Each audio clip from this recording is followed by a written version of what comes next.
আমি প্রথমত কচুয়াকে বাংলাদেশের সেরা শিক্ষা নগরীতে রূপান্তরিত করতে চাই।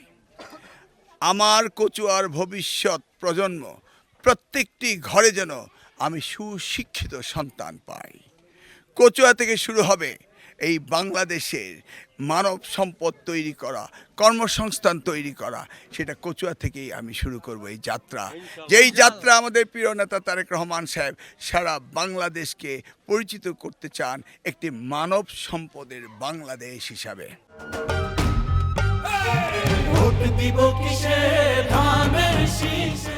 যে শিক্ষাকে দেশমাতা বেগম খালেদা যেই জায়গায় রেখে গিয়েছিলেন, আজকে সেই জায়গায় নেই। আমাদেরকে আবার এই শিক্ষা ব্যবস্থাকে পুনর্গঠন করে বিশ্বমানের শিক্ষা ব্যবস্থা বাংলাদেশে পরিবর্তন আনতে হবে জনাব তারেক রহমানের নেতৃত্বে। আর কচুয়ায় 12 তারিখে আল্লাহ যদি আমাকে জয়যুক্ত করেন, ওই মাদক থাকবে না, সন্ত্রাসী থাকবে না, ইফতিজিন থাকবে না, কোনো নৈরাজ্য থাকবে না, থাকবে ইনসাফের কচুয়া, ইনসাফের বাংলাদেশ। আগামীর বাংলাদেশে করতে হবে এই তরুণ প্রজন্ম দিয়ে। সেই জন্য কর্মস্থান, কারিগরি শিক্ষা, দক্ষ মানব সম্পদ তৈরি করতে হবে। এই যাত্রা আমরা শুরু করব কচুয়া থেকে।